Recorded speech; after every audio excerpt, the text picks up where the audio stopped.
దేవునికి స్తుతులు చెల్లిస్తూ దేవుని కృపలో జీవించినటువంటి వారు. అతనికి రాచపుడు కలిగింది, క్యాన్సర్. దేవుడు దాన్ని బాగు చేస్తానన్నాడు. అయితే నేను బాగవుతానన్న నమ్మకం నాకేమిటి, ఏ సూచన అన్నారు. కానీ తన పితరుడు ఆహాజు ఒక గడియారాన్ని, పేద గడియారం ఒకటి నిలబెట్టాడు. సూర్యుడు దాని మీద పడినప్పుడల్లా ఆ గడియారపు నీడ దేవుని పరిశుద్ధపు యొక్క మందిరపు మెట్ల మీద పడుతూ ఉండేది. దేవుడు హిజ్కియాకు చెప్పాడు, ఈ నీడ పడినప్పుడు ఎక్కుట నీవు చూస్తావు, లేదా సాయంకాలం దిగుట నీవు చూడవచ్చు. ఏది ఏమైతే నీవు ఆ మెట్లు గమనించాలి.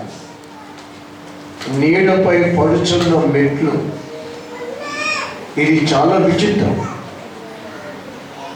అది అలా జరగదు. కానీ హిజ్కియాకు దేవుడు చూపించాడు. దేవునికి స్తోత్రం. మనము కూడా ఈరోజు నూతనమైనటువంటి ఒక ప్రత్యేకమైన ఉల్లాసము, సంతోషము మనకు ఉండాలి. రాత్రి ఎంత సంబరపడిపోయామో, మళ్ళీ ప్రొద్దున లేచి ఎంతగా మనం దుఃఖించామో, మరి సంబరపడ్డామో మనకు తెలియదు. తెలిసుంటే దేవునికి స్తుతి చెల్లించాలి. దేవుని యందు ప్రియులారా, ఈ చదవబడినటువంటి 149వ అధ్యాయములో యెహోవా నామమున క్రొత్త కీర్తన పాడుడి. ఇక్కడ ఎవరెవరైనా కొత్త కీర్తన నేర్చుకున్న వాళ్ళు ఎవరైనా ఉంటే చేయకపోయి.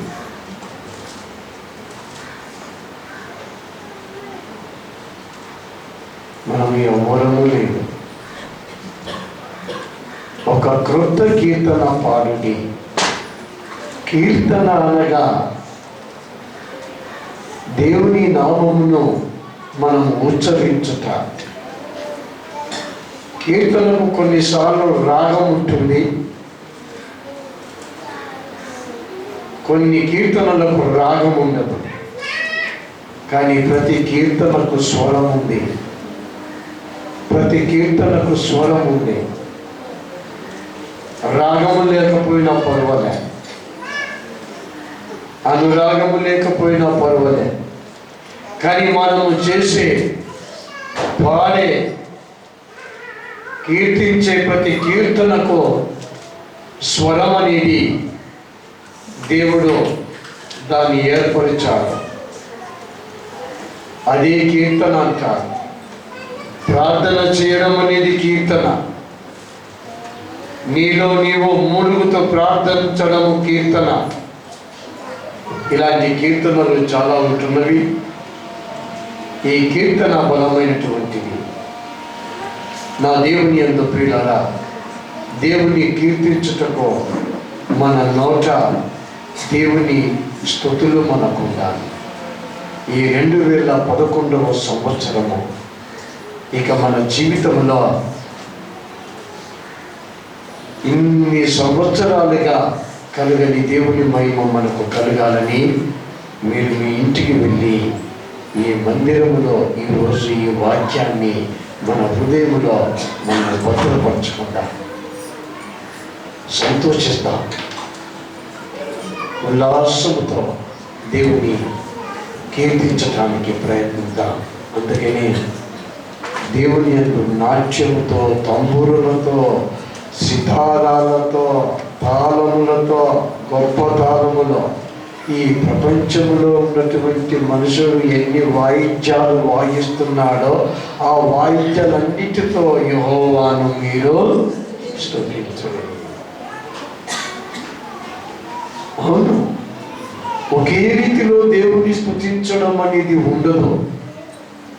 అందుకని ఈ 150 ఆయా రకాలతో కూడబడిన మాటలు దేవుని యొక్క భక్తుడు అంటున్నారు. ఫలాని దానితో నేను స్తుతిస్తాను, ఫలాని వాటితో నేను స్తుతిస్తాను, ఫలాని రీతిలో నేను స్తుతిస్తాను, స్వరమండలముతో స్తుతిస్తాను, బూరతో స్తుతిస్తాను,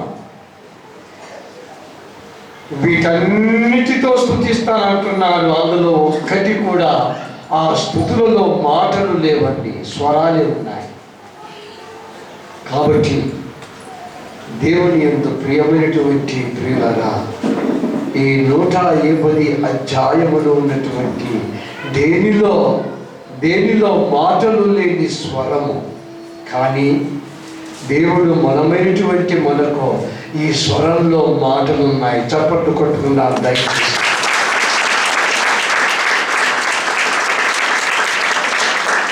పరితంతుల సితారైనా, అది బూరైనా,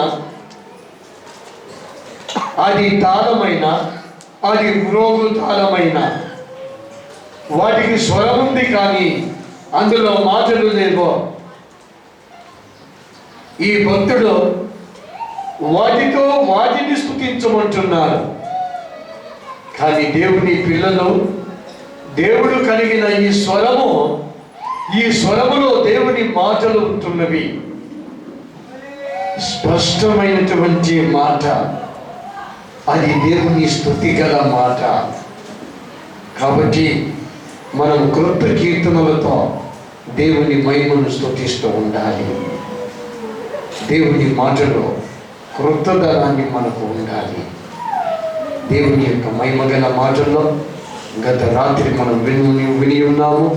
యోహాను 3వ అధ్యాయం 3 నుంచి మనం 7 వరకు చదివితే క్రొత్తదనము, క్రొత్త మనస్సు ఎలా ఉండాలి, క్రొత్త జీవితము ఏ విధముగా మనము జీవించాలన్నటువంటి మాటను దేవుడు అక్కడ తెలియజేశాడు. కాబట్టి దేవుని యందు ప్రియులారా, దేవుని యొక్క కృపలో మనం ఈరోజు యేసు ప్రభు అన్నారు, నూతనముగా జన్మించమన్నారు. ఏ విధముగా జన్మించమన్నారు? నూతనముగా జన్మించమన్నారు. నూతనముగా జన్మించబడువారు ఎవరు? శిశువులో, ఆడ శిశువు కానీ మగ శిశువు కానీ వీడి శిశువులో. 1 పేతురు 2వ అధ్యాయము 3వ వచనములో ఒక మాటను చదవండి దయచేసి. 1 పేతురు 2వ అధ్యాయము 3వ వచనము. సమస్త దూషణ మాటలను మాని క్రొత్తగా జన్మించిన శిశువులను కోరిన వారే నిర్మలమైన వాక్యం. ఆమేన్. క్రొత్తగా జన్మించిన శిశువులకు అసూయ కానీ, ఈర్ష కానీ, కోపము కానీ, ఈ లోక పెద్దలు చేసే తప్పులు ఒకటి చెయ్యరు.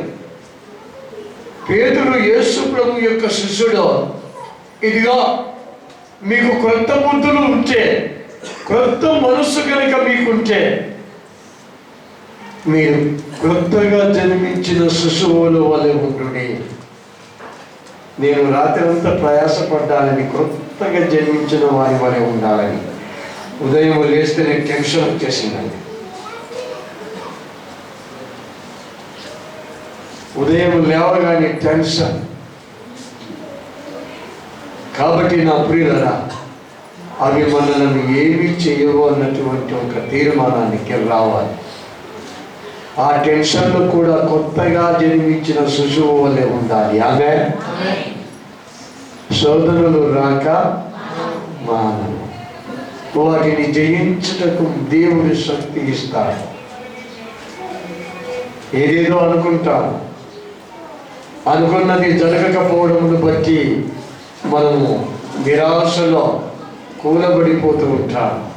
ఆ విధముగా కాకుండా 2వ పేతురు 3వ అధ్యాయము 13వ వచనము దేవుని పరిశుద్ధమైనటువంటి మాటలు చూడండి దయచేసి. ఎలాగో దేవుడు ఆకాశమును ఆయనను దేవుని వాగ్దానమును బట్టి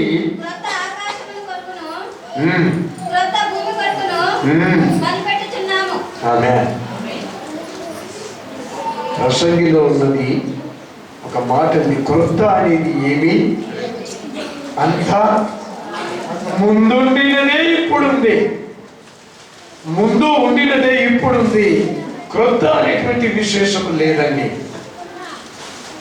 క్రొత్త ఒకటే, మారిన మనసు, ప్రాయశ్చిత్తమైన మనసు, పశ్చాత్తాపపడగల మనసు, పాపము మారివేసిన మనసు, దేవుని క్రియలు చేయగల మనసు, ఇది క్రొత్తది. అందుకని క్రొత్త ఆకాశము కొరకు, క్రొత్త భూమి కొరకు మనము కనిపెట్టుకుంటున్నాం. క్రొత్తదనం అనేది ప్రతి మనుషునికి చాలా ఇష్టము. ఒకవేళ మన దగ్గర డబ్బుంటే కనుక రోజు ఓ జత క్రొత్తగా మనం ధరించుకునే వాళ్ళు మేము తెలియదు. ఇప్పటికే మన అలమారిలో బట్టలన్నీ చీకిపోతున్నాయండి, చెరబట్టిపోతున్నాయి. ఇన్ని గుడ్డలు ఎందుకండి, ఇన్ని వస్త్రాలు ఎందుకు? కాబట్టి దేవుని మలాకిలో కూడా ఒక మాట ఉంటున్నాడు 2:15లో, మనుషుడు ఎక్కువగా వస్త్రములను నింపుకోవడము నాకు అసహ్యము. 2 జతలు కావాలన్నాను. ఎన్ని జతలండి? ఈ మాట చెప్పేసరికి మనం అందరము చాలా వ్యాధులు ఉంటూ ఉంటారు. 2 జతలు చాలు. మీకు చెబుతున్నాను కానీ నేను అన్నాడు కదండి, దయచేసి మీరు అడిగారు అనుకోండి నేను ఓడిపోతాను. కాబట్టి ఏది ఏమైనప్పటికీ మనం కావలసినంత వరకు దేవునిలో తృప్తి కలిగి జీవించాలి. మనసు క్రొత్తదనం అనేది ఉండాలి.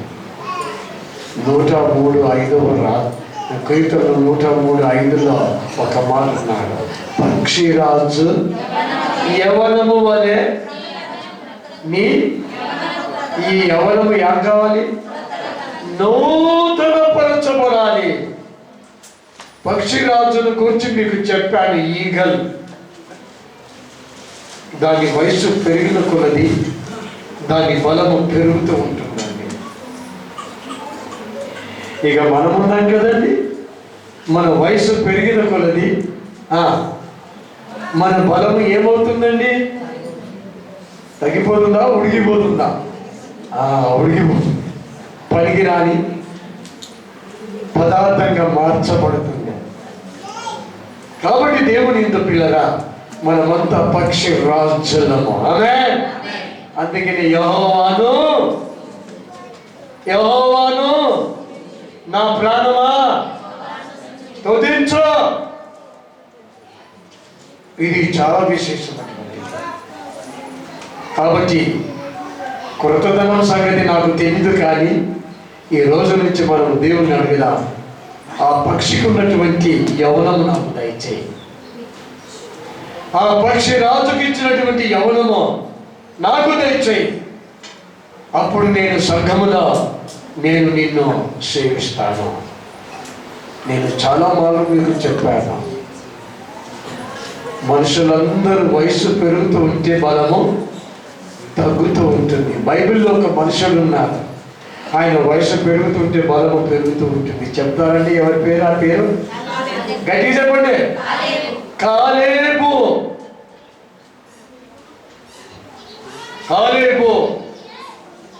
యెహోవా సేవకుడైనటువంటి మోషేకు ఇష్టడుగా బతికాడు. మోషేకు ఇష్టమైన పనులు చేశాడు.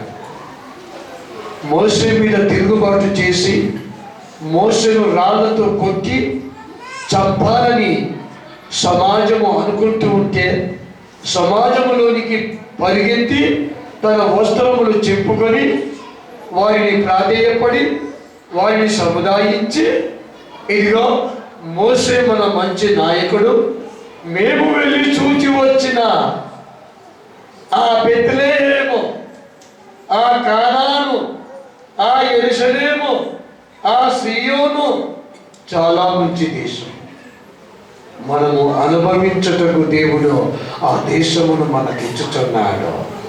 ఆ దేశములో మనకంటే ఎంతని బలమైనటువంటి మనుషులు ఉన్నమాట వాస్తవము. కానీ అలాంటి గొల్యాతులను మనము హతమార్చగల శక్తి మనకిస్తాడు అని కాలేబు సమాజమును బలపరిచినటువంటి వాడు. ఆ కాలేబును మోసే మెచ్చుకున్నాడు, ఆశీర్వదించాడు. అక్కడికి వెళ్ళిన తర్వాత నీవు కోరుకున్న స్థలమే నీకు పంచి ఇస్తానన్నాడు మోసే. నీవు కోరుకున్నది ఇస్తాను. కాలేబు కోరుకుందో ఏంటో తెలుసా? ఎక్కడ నీటి మడుగులు ఉంటాయో ఆ స్థలాన్ని కోరుకున్నాడు. నీటి మడుగులు ఎప్పుడు ఉంటాయి? వర్షము పడినప్పుడు కొంతకాలం నీరు నిలిచి ఉంటుంది. అది చల్లని ప్రజీరముగా సారవంతముగా పంట పైరుకొచ్చే స్థలముగా ఉంటుంది. ఆ స్థలాన్ని దేవుడు ఈ కాలేబులకు ఇచ్చాడు. కానీ యెహోషువ అడ్డుపడ్డాడు. అప్పుడు సాక్ష్యం ఇస్తున్నాడండి ఈ కాలేబు. ఏమని సాక్ష్యం ఇస్తున్నాడు? ఇదిగో ఆ స్థలము నాదై ఉండాలి. ఎందుకో తెలుసా? నేను పలాని వ్యక్తిని అంటున్నాను. ఏ వ్యక్తిని నీవు? అవును, నేను 45వ ఏట నేను మోసే కాలముల యందు యుద్ధములు చేసి దేవుని కార్యముల యందు నిపుణుడనై దేవునికి ఇష్టడుగా ఆ యవనములో బతికినటువంటి వాడునా. ఇప్పుడు నీ వయసు అన్నాడు. ఇప్పుడు నాకు 85 సంవత్సరములో. అయితే నీకున్నటువంటి ఆ వయసు యొక్క వింత ఏమిటి అంటే, ఇదిగో అప్పుడు నేను 45వ ఏట ఏ విధంగా యుద్ధములు చేసి దేవుని కార్యములు చేసి ఉన్నాను. ఈ 85వ ఏట కూడా నేను యుద్ధ భూమిలో నిలిచి యుద్ధములు చేయగలనా? ఇక మనమున్నాము వయసు ఎదుగుతుంటే కుంటి సాగులు ఉంటాయి. ఏంటమ్మా ఏంటంటే వయసు వచ్చిందంటే ఏమొచ్చిందండి? వయసు వచ్చింది. వయసు చిన్నప్పుడు వస్తుంది వయసు. ఈ ముసలి పిల్లల వయసు ఏంటండి? అవునండి, దేవుని యందు ప్రియుల పక్షి రాజు వలె మీరు దేవుని యొక్క పరిశుద్ధ గ్రంథములో మొదటి సమూయేలు గ్రంథము 10వ అధ్యాయము 6వ వచనము 9వ వచనములో మీరు చూసినట్లయితే పరిశుద్ధుడు ఇదిగో సమూయేలు ఒక తైలంతో గుడ్డిని తీసుకొని ఇశ్రాయేలు ప్రజల్లో అందరికంటే ఎత్తైనటువంటి వాడు సౌలు. ప్రజలు రాజు కావాలన్నప్పుడు దేవుడు సమూయేలుకు చూపించాడండి. సమూయేలు వెళ్ళి అతని అభిషేకం చేశాడు. అతడేమో తన తండ్రి గాడిదలు తప్పిపోతే వాటిని వెతకటానికి ప్రయత్నం చేశాడు, పరిగెత్తాడు. కానీ దేవుని యొక్క పరిశుద్ధ మాటలు చాలా విచిత్రమైనటువంటివి. అతడు తిరుగుతూ ఉంటే సౌలును చూచి సమూయేలు ఒక మాట అన్నాడు. ఇదిగా నీవు ఏ స్థలానికి వెళుతున్నావో ఒకడు నిన్ను దర్శిస్తాడు. 3 మేకలతో 3 రొట్టెలతో నిన్ను దర్శిస్తాడు. అందులో నుంచి 2 రొట్టెలు నీకు ఇవ్వబడతాయి. ఒక రొట్టె వాడు ఉంచుకుంటాడు. నీవు ప్రయాణం చేస్తూ ఉంటా, మళ్ళీ నీకు ఒక దర్శనం వస్తుంది. అనగా ప్రజలు తంబులతో నాట్యముతో దేవుని ఆత్మగల ప్రవచనము చెయ్యగల సమాజం ఒకటి నీకు కలుస్తుంది. ఆ సమాజంలో నీవు ఉంటా. వాళ్ళు ఆత్మ చేత ప్రవచించినట్టుగా నీకు కూడా ఆత్మ వచ్చి నీవు కూడా ప్రవచిస్తావు. దేవుని వాక్యం దీవించును గాక. నీవు ఎప్పుడు ప్రవచిస్తావు? నీవు ఎప్పుడు దేవుని మాటలను ప్రవచించదవో ఆ మాట చదువు. 6వ వచనం చదువు. దేవుని హస్తము నీ మీదికి త్వరగా వచ్చును. నీవు వారితో కూడి ప్రకటన చేయుచుండగా అందరు చప్పట్లు కొట్టుకున్నాను.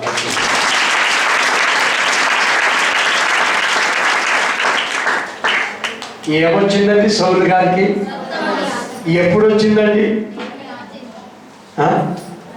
ఎప్పుడు వచ్చింది? దేవుని వాక్యము ప్రవచించబడుతుండగా. నేను ఇక్కడ వాక్యం చెబుతుంటే కొందరికి పాత మనసు ఇంకా రెచ్చిపోతుందండి. ఆ కొత్త మనసు అక్కడేమో సౌలు గారికి కొత్త మనసు వచ్చేసింది. ఈరోజు కూడా మనకు క్రొత్త మనసు రావాలి. వాక్యము వింటూ ఉంటే క్రొత్త మనసు క్రొత్త ఏడు మొదలు పెట్టితే మనకు క్రొత్త మనసు మొదలు పెట్టినట్టుగా ఉండాలి. దేవుని పరిశుద్ధమైనటువంటి స్థలములో మనము జీవిస్తుంటున్నాము. అందుకనే సామెతలు 3:10 చూసినట్టయితే దేవుని చదవండి మాటలు 3:10 ఎప్పుడో చాలా నీ ప్రథమ ఫలము, నీ రాబడి, నీ ఇన్కమ్, మనము సంపాదించే సొత్తులో నుండి, తిను బండారంలో నుంచి దేవునికి సమర్పించబడినటువంటి విషయమా, నీ రాబడి అంతటిలో ప్రథమ ఫలమును నీవు దేవునికి ఇచ్చిన యెడల చదువు అప్పుడు నీ గానుగల ఏం సమృద్ధిగా ఉంటుందండి. దేవుడి వాక్యం దీవించదు గాక. క్రొత్త ద్రాక్ష రసము పాలు, ఇది దేవుని యొక్క ఉద్దేశం. దేవుని ఎందుకు పిల్లరా, అందుకని ఇర్మియా 31వ అధ్యాయంలో 31వ వచనములో చూడండి దేవుని మాటలు. ఈ దేవుడు ఈ రోజు, ఈ క్రొత్త దినములో, క్రొత్త నెలలో, క్రొత్త సంవత్సరములో, ఈ రోజు ఒక ఈ యొక్క అంకెలను మీరు గమనించారండి.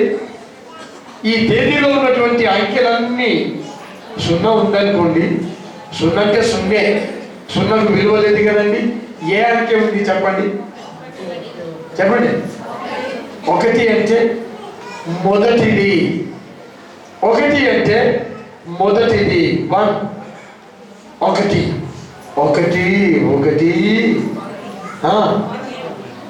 1 ఎన్ని ఒకట్లు ఉన్నాయండి? 4. ఈ 4 ఒకట్లు, 1 4 ఉన్నాయంటే దయచేసి ఈరోజు మీరు ఇంటికి వెళ్ళి మీరు సామెతల గ్రంథములో 4 అనే మాట ఒకటి ఉండాలి. వాటిని గురించి మీరు చదివి ఆలోచించండి. కానీ దేవుడు తన ప్రజల యొద్దకు ఇర్మియాను పంపి చదువు, ఇప్పుడు చదవండి. నా ప్రజలతో నేను క్రొత్త నిబంధన చేయుదును.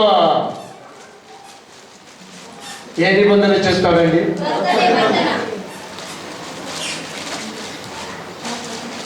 మరి మన మనసు క్రొత్తదైతే దేవుడు కూడా ఆయన మనకు క్రొత్త నిబంధన చేస్తాడు. ఒక మాట మనం చూసినట్టయితే మార్కు సువార్త 16వ అధ్యాయము 17వ వచనములో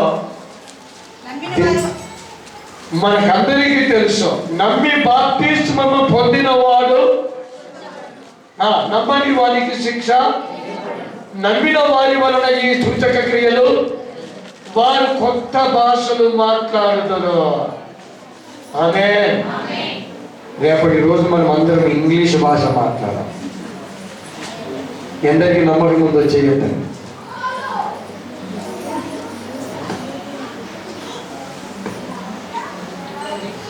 ఇంకా మీరేం మాట్లాడతారండి కొత్త భాష?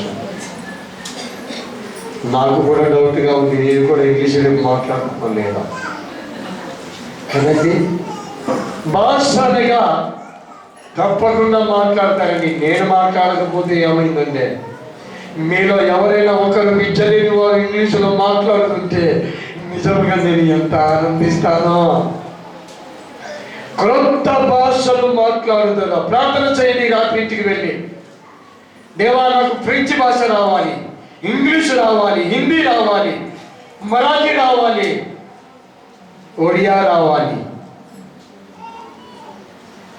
ఎన్ని భాషలు, యూపీ భాష రావాలి. ఎన్ని భాషలు, ఎన్నో భాషలు ఉన్నాయండి. దయచేసి మామూలు విషయం కాదు, నవ్వుకునే పదం కాదు ఇది, నవ్వుకునే పదం కాదా. నేను మీకు చెబుతున్నాను, ఇదిగో మనలో ఎవరికైనా ఒకరికి దేవుడు ఎందుకు ఇవ్వడు?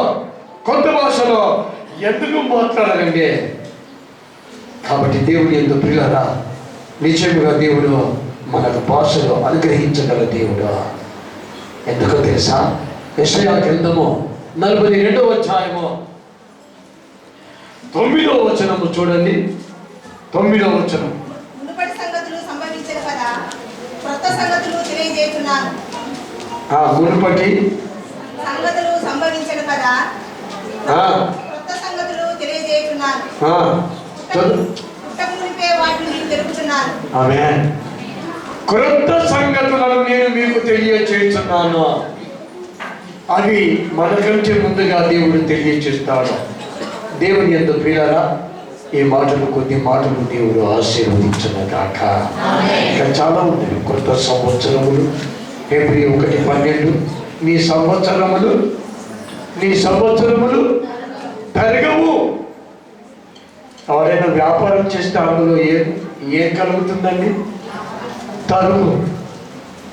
తరుగు అంటే తక్కువైపోతుందండి.